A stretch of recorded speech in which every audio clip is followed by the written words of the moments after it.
キャブコン2メーター切ってます。じゃあちょっとしたアメ車よりはしごもついてる。よじ登るんじゃないんですね。いい。最大で大人5人就寝できるうわようになっすげえ。てます。なんか日本っぽいですね。初お披露目の新型の車両になってます。エアコンも装備可能になってまして、すごい島国なりの進化は遂げてると面思います。白い。絶対買えないと思うんですけど、一番すげえやつ見せてください。サンダーオートガレージ。僕前提ちょっと潔癖症もあってアウトドアあんまりしないんですよ。一番縁遠いジャンルがキャンピングカーなんですよ。なるほどなるほど。逆にはい面白いかもしれない。ちょっと俺ワクワクできるかちょっと心配です、ちょっとじゃあ厳しい目でもじゃあちょっと早速行きましょうか。はい。どれだったら俺いいんだろう。いやでかいの欲しいですよ。ただ実際これ所有したらどうなのってっていう話をところでね、ぜひ伺いに行きましょう。グッときたらちょっと実印をなんてね。じゃあどうもこんにちは。お願いします。ちょっとはい僕にぴったりなキャンピングカーをはい。見繕っていただきたくて。大得意です。よろしくお願いいたします。こういろんな種類ありますからね。それこそこういった割と大きなキャブコンとか、キャブコン。そうキャブコンって言われるんですけれども、特徴としてはトラックタイプ。はい。あ、本当だ。そう。ベーストラックっすね。まあ、意味合い的にはあんまどうでもいいんですけど、はいキャブ付きのシャシはい。にこう箱乗っけてるよっていうのなるほどがキャブコンって言われます。はいはいはいはい。で K だったら K なので、はい K のキャンピングカはい。ーで、それでいうとこれは軽トラベースなので、はい軽トラックの要はキャブコンですね。はいはいはいはい。軽トラと軽バンでいうと軽トラベースになるんですね。軽トラベースなるほどの K のキャブコンっていう感じ。お兄さん的にはご家族、例えば、はいご年齢とかでも結構ねタイプ変わってきますよ。子供が今0歳で、ああそうなんですか。旅行は増えてきた。まあ、おーいろんなとこ出かけて連れてきたいなと思ってて。じゃあご夫婦お二人、お子さんお一人であそうです3人日本に貢献して。すみません。頑張ってます。僕まだね独身でねちょっと全然募集はしてるんですけど。なるほどですね。一応海外向けなんですけど。よろしくお願いします。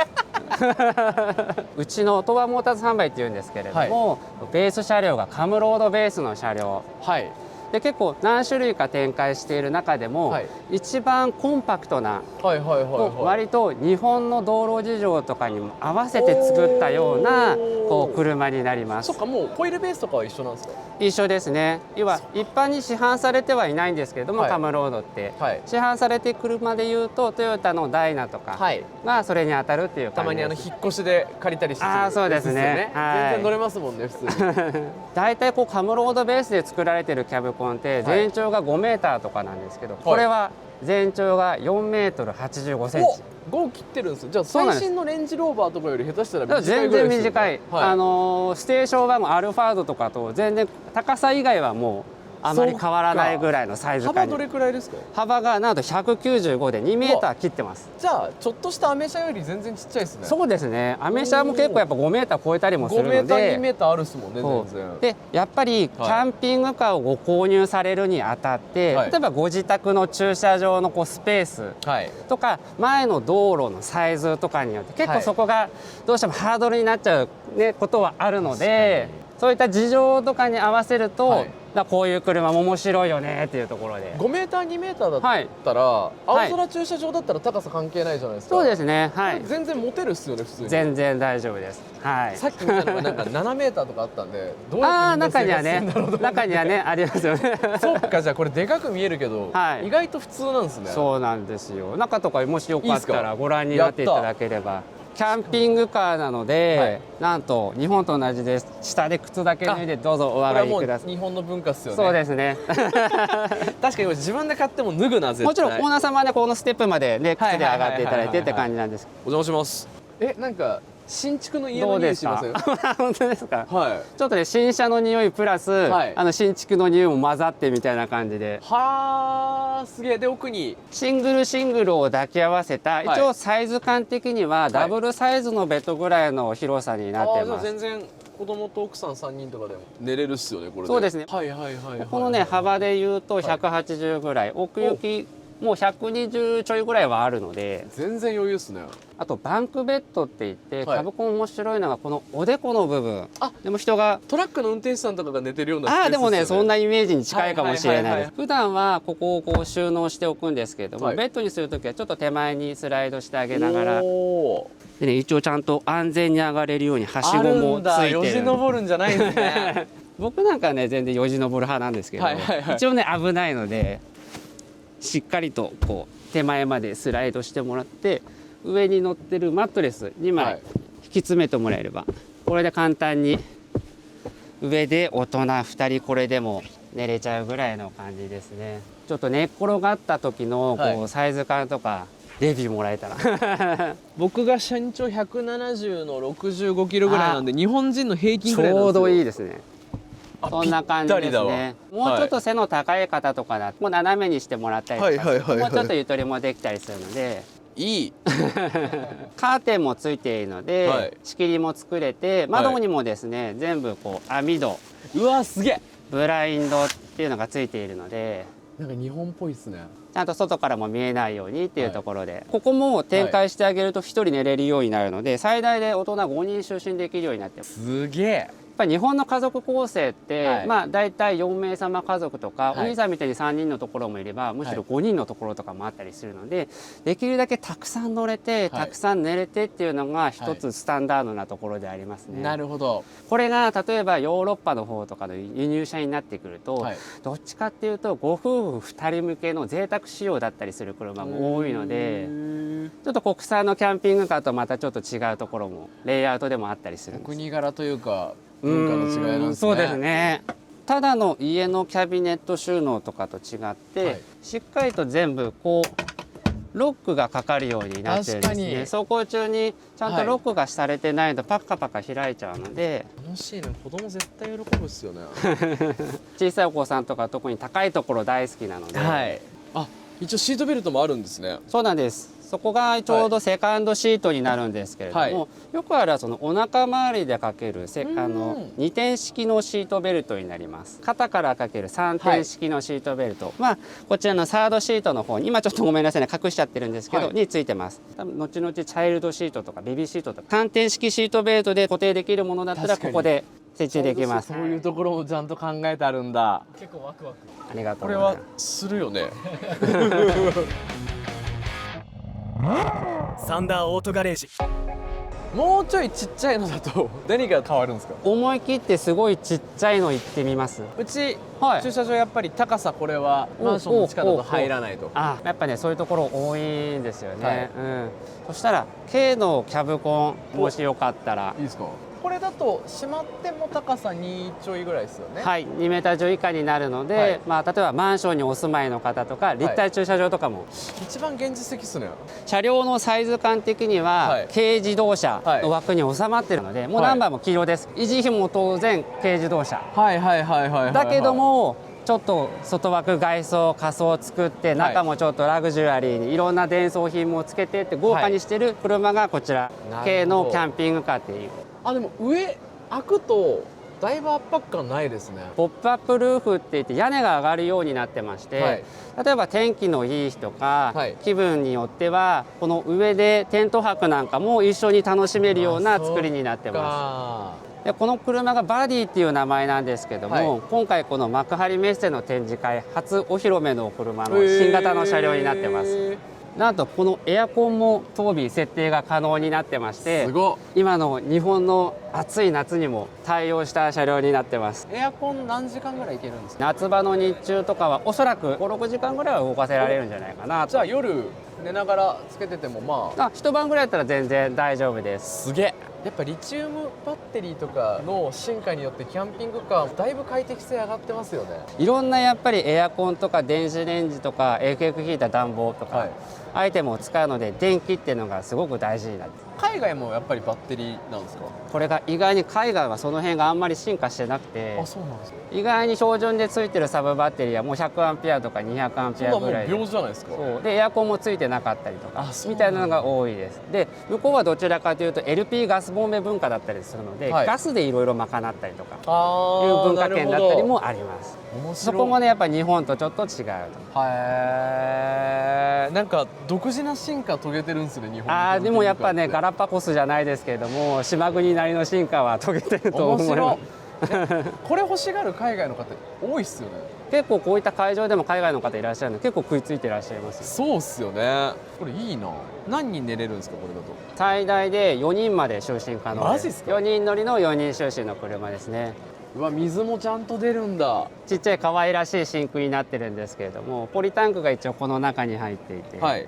で電装品バッテリーなんかは全部この家具の奥の中に入ってるんですけれども、よくできてるわ。こんなサイズのエアコンってあるんですか？これ普通の家庭用のエアコンとはちょっと違って、はい12ボルトで動くクーラー専用の、冷房専用のアイテムになってます。電気効率もすごく良くて、はい省エネなエアコンですね。だってこのサイズ感冷やすってなったら家庭用の6畳とかいらないですもんね。いらないですね。やっぱコンパクトならコンパクトなりに、はいやっぱりそれなりのアイテムつけておくとよりこう使い勝手もよくっていうところで、うわー、日本面白すごっ。走り求める方ってあんまりいないですよね、やっぱキャンピングカー。軽だとあんまりいらっしゃらないですかね。走りっていうところよりかは、はい止まってる時の居住性っていうのをはい。意識される方そうですよねで、走行の例えば安定性とかってなってくると、はいハイエースだったりフあーィアットのデュカトベース、どっちかというとキャブコンタイプはもう居住性。地もはないですもんね。そうなんですよ。100点の車はどうしてもないので、はいやっぱりオーナー様、そのはいユーザーさんのこう使い方だったりとか、お住まいの環境とかに合わせて住み分けされていってるみたいな。轟オートガレージ。じゃあ絶対買えないと思うんですけど、一番すげえやつ見せてください。あ、いいですか。ぜひちょっと見てもらえると、弊社東亜モータースは結構長年ですね、ドイツの方のはい。ビルダーさん、キャンピングカーを作っている会社の正規代理店をやらせていただいてまして、はいそこのサンライト社のクリフという車があるんですけど、はいこちらですね。おお、でけえ。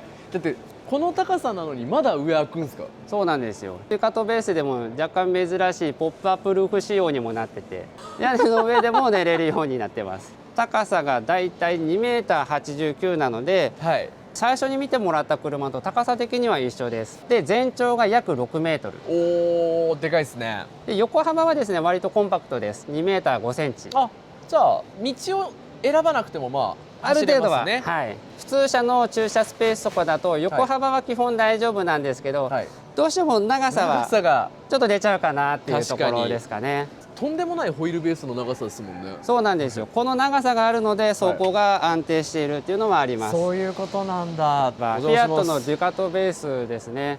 まあ広いわ。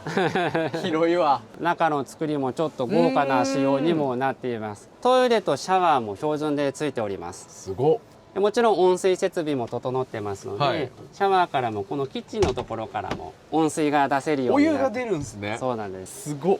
燃料はですね軽油になりますので、はい軽油でお湯を作ったりFF ヒーターってあったかい風を車内に充満させたりってことも可能で、お湯作るのを普通の軽油車の燃料タンクから、あそういうことなんですそっか、電気で沸かすよりか効率いいですもんね。そうですね。そういうこと燃料さえなんだ入れといてもらえれば。それこそ災害用じゃないですけど、これ1個家の前に置いてあったら全ライフラインがストップしてもガソリンだけでどうにかなる。そうですね。国産の方もそうなんですけど、はレジャーだけじゃなく災害時にも活躍するっていうところでこうご注目いただいていたり、すげえうん、これは何人寝れる前提なの？こちらがですね基本大人が2人ですね。おお、さっきおっしゃってたそこ求めてないようなやつですね。そうなんです。乗車定員的には4名様で、まあ3人寝ようと思えば寝れるんですけれども、はいあとはレイアウトによっては後ろが2段ベッドになっていたりとか、まあエクストラベッド、ここもベッドが作れたりとかっていうのもあるんですけれども、はいやっぱり見た目だったりとか、はいあとは走り、パパワーもちょっと違ったりとか、急速オートまで低燃費ではい。オートクルーズもついててみたいな、そういったところを求められる方もまあいらっしゃいますね。そこは乗用車と一緒なんですね。普通にアウディ買ってもドリンクホルダー少ねえなみたいなのがあるじゃないですか。はいはいはい、はい。国産車だったらもう、うんそこは一緒なんですね。なんで機能性っていうのももちろん大事だし、はい外見っていうか見た目も大事だし、はいこういろいろこうオーナー様によってもこうどこを取るかっていうのが変わってくる。うわ、楽しい。同4名座れってことになってる。一応ですね前に2人ここに2人で4人っていう感じですそういうことね。なんですね。ちゃんとアイソフィックスついてる。あ、そうなんです。今もう僕アイソフィックスハンターであ車買う時もそなるほどの微妙な年代の車とか見てると、はいやっぱり便利じゃないですか。便利です。すごくもううガチャってはめるだけなので、すごい。ここがですね、はいやっぱりいいところでもあり、国産のキャンピングカー、特にキャブコンとかだとまだまだアイソフィックスがついているのがなかったり、これはありがたいですよね。ありがたいですね。これ面白い。あとですね、この輸入車のもう一つ特徴としては、はいフロントのこうシートとこはいう後ろのこう部分っていうのがはいシームレスになっている、どっちかというと土足前提な作りになっているところがまた一つ違うのかおな。国柄。このままくるってシートも回転するように後ろになっているので、もちろんね日本のユーザーさんはだいたいこっち側は靴脱いでお使いになる方多いんですけど、はい。で運転席も後ろに回してテーブル4人で囲めるようになって、インパネ周りの質感は高いですよね。なんかちょっといい感じはしますよね。うわじゃあ実利を取ってトラックベースにするか、はいはいはい、ちょっと洒落た感じでうん、輸入車ベースにするかっ。ていうのもありますよね、はいスポーツカーほどではないですけども、はいまあ乗り味とかも楽しんでいただけるような車でもあるのかなとは思いま確かになうわ面白い、ありがとうございますす。いやこちらこそありがとうございます。1500万なんですね。そうです。なんかもちろん買えないですけど、それこそちょっとした高級車ぐらいじゃないですか、はい BM の5シリーズとか買っても、はいまあ、7シリーズぐらいでこれになるじゃないですか。言ってもそこまで現実離れした金額ではない感じしますよね、バカみたいですけど質量的に言ったら安そうに見えますよね。なんか感覚がまひってきますこれ輸入車でいうとクラス B バンコンタイプになるんですけども、はいクラス C って言って、はい輸入車でもキャブコンがあるんですけども、はいサイズがはい6メーターを超えて7メーターとかそう大きなのになると7メーター8メーターを超えてくる車もあるんですけど、そうすると2000万を超えたりしてきます。8メーターってじゃあ駐車場縦に2個借りればいいんですね。ね、横にも2個借りてほしい。すごっ、ありがとうございます。いやとんでもないです。ありがとうございます。最初にお話ししたこのどれを買おうかなは、は一回持ち帰らせていただいて、次実印持ってきます。お、ぜひよろしくお願いいたします。結構いろいろとこうイメージを膨らませていただいて、はい今度よくぜひご家族でいらっしゃっていただきぜひありがとうございます。ありがとうございます。お疲れ様でした。お疲れでした。知ると面白いですね。好きと言いながら、はい。中身の部分まで見たことなかったし、ありだなこれ。やっぱこの国産で行くか輸入車で行くかで言ったらどうなんですかね。やっぱり輸入車の方がかっこいいなと思うんですけど、はい車内の便利さとか、うんうん日本でのメンテ性みたいなことを考えると国産なのかなとか。そうですね。うん逆にハードル下がった部分もありますよね。ありますね。アウトドアしねえしなとか思ってたんですけど、うんじゃない使い方もあるじゃないですか、はこれはありなんじゃないでしょうか。リアルな検討にはい、またね違うカーミーティングこういったショーに行きましょうね。行って知らないことを知れるのも面白いですね。面白いですね。ありがとううん、いや勉強になりました。朝ございました。ではまた。はい。サンダーオートガレージ。